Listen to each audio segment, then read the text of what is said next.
Mr. Clark's back. Time to take a look at 13.6 focus questions. As we move forward into this section, it's kind of a look at the cultural aspects of the Great Depression. We're looking at some art, some movies. We'll look at the impact of radio during the 1930s. We're going to see how media is going to begin to impact society and also how society impacts media. A lot of what we're going to see will have somewhat of a relationship back to some of the struggles of the Great Depression. You can even see the image at the top of the screen there. You can see a lot of people kind of coming together, which is a huge issue during this period of time, looking for ways to improve society and help each other out. We'll look at the relationship between the New Deal and art. We'll see some of the major themes of literature in the Depression era.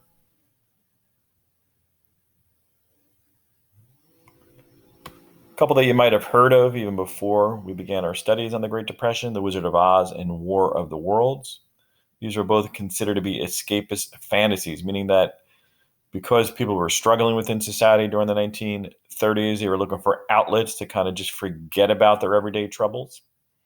And so they were similar in that regard, that they both kind of gave Americans sort of a piece of entertainment, a way for people to forget about the tough times during the Depression. You look at The Wizard of Oz, however, it was more of a depiction of a positive adventure. I would hope that most of you have seen the movie already. You know, of Dorothy and how she escapes Kansas and then she wants to get back to her family. Now, where H.G. Wells' War of the Worlds was more of a horror story that played upon people's fears. Um, One of the interesting aspects of War of the Worlds, it was read on the radio, the entire story, and some people who did not hear the disclaimer at the very beginning of the reading of War of the Worlds actually thought we were being invaded by aliens, because they basically were hearing a live broadcast, and it sounded if the radio broadcaster was in a panic about an invasion. Bottom line, both films kind of gave Americans more of an appreciation of what they had within their own lives.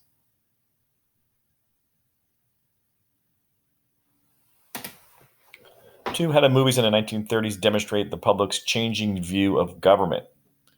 In the early 1930s, many movies showed the public's distrust of the government and showed characters that turned to a life of crime. So a lot of crime stories, mafia or mob-related movies. However, after the New Deal, more movies showed a positive view of the government. So you can kind of link together the periods of time in history and the type of movies, shows, programs, etc. that would be coming out during that period of time. 3, list 3 facts that support the main idea that mass media became widespread and accessible in the 1930s. By the end of the 1930s, 90% or 9 out of every 10 households in America owned a radio. Most Americans attended at least one movie per week. People were listening to fireside chats. These were the radio addresses from President Roosevelt that informed the American public on a weekly basis of the new programs that he was proposing and the update on how the country was moving in the right direction. It helped to really reassure many Americans during a difficult time.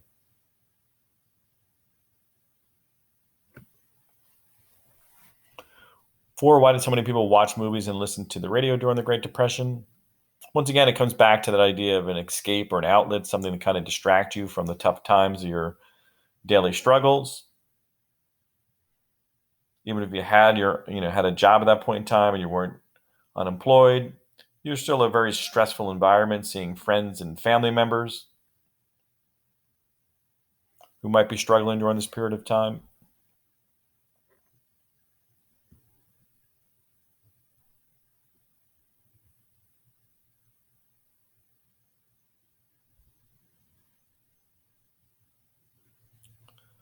Here, the Federal Art Project during this period of time employed artists to create colorful murals. During this period of time, a lot of artists were out of work, and as a result, they were tasked by the government in some cases to kind of beautify local towns or cities. This is Coit Tower in San Francisco, California, and it was painted on buildings throughout the nation. So what is the central idea of the Coit Tower mural, and any details you might see? Well, you can kind of look for yourself there and for a moment and kind of observe the wide variety of different things that you see. If you look towards the bottom right of the photo, you see a gentleman in a kind of a gray overcoat and a hat on. Somebody's robbing him by gunpoint. You see the postman with the U.S. mail. You see a young child not too far from where the robbery is taking place. You see kind of a car that's overturned. You see like an army or medical vehicle on the backside there. You see a lot of different automobiles. So you do see quite a bit in this particular painting. Central idea is that many people had, and many jobs are needed to create a community. There's many different people in the painting there, kind of a wide variety, both good and bad. You see the postman, the businessman, society women, drivers, and so on. One thing that you do not see there is a diverse crowd. You don't see a ethnic or racial mix there. So it's painted from one perspective during that period of time.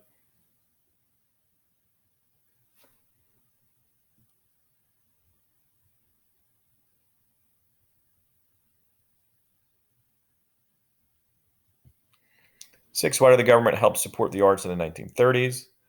Well, the government wants people to continue to be artists and writers. They didn't want them to completely shut down, even though the employment opportunities in those areas were quite lower than you would normally have. In addition, the arts can improve the morale of the country if you have access to new works, new writings, new books, new paintings, things to really enjoy and add to society. That could certainly be a net positive as well. Next, we're going to look at a quote and an image.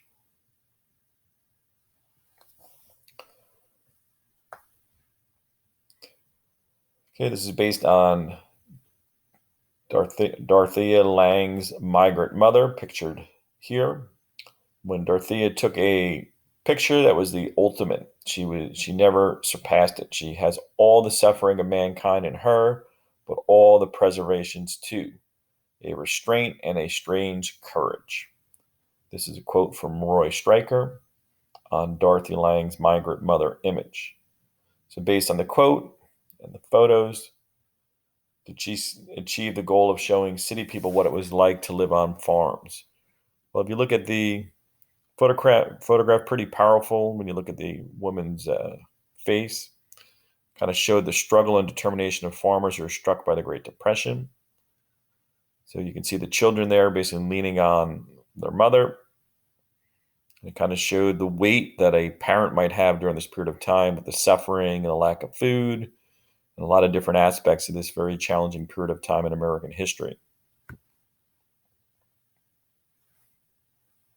8, what sentiments did African Americans express in literature, movies, and the arts of the 1930s?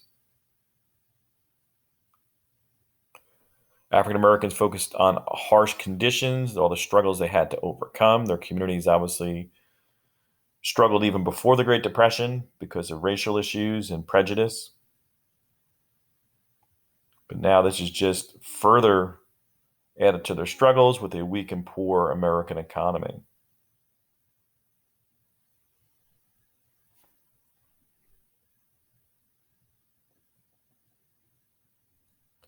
Identify 2 major themes in literature of the 1930s.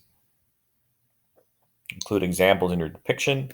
Literature in the 1930s focused on ordinary people that showed the battle between good and evil. Comic books developed, like Superman, that showed the seemingly ordinary Americans could become extraordinary and overcome evil. You can see some images there from The Grapes of Wrath. I'm sure many of you have read that. Lesson reflection, how has the mass media influenced and changed since the 1930s? Is it influential in modern day society?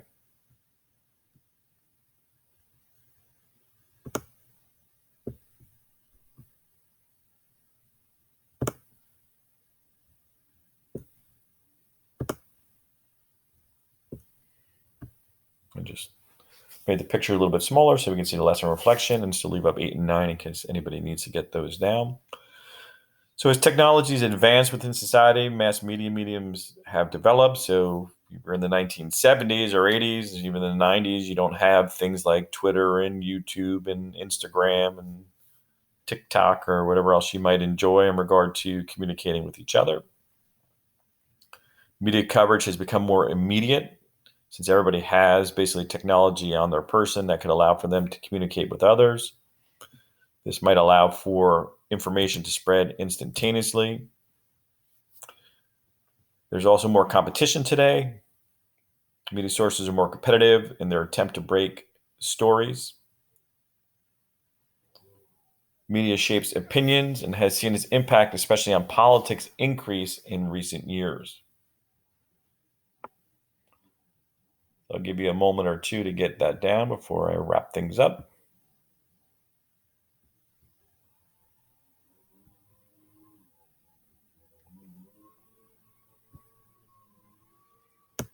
All right, so hopefully you enjoyed our discussion on culture in the 1920s. Until next time, Mr. Clark is out.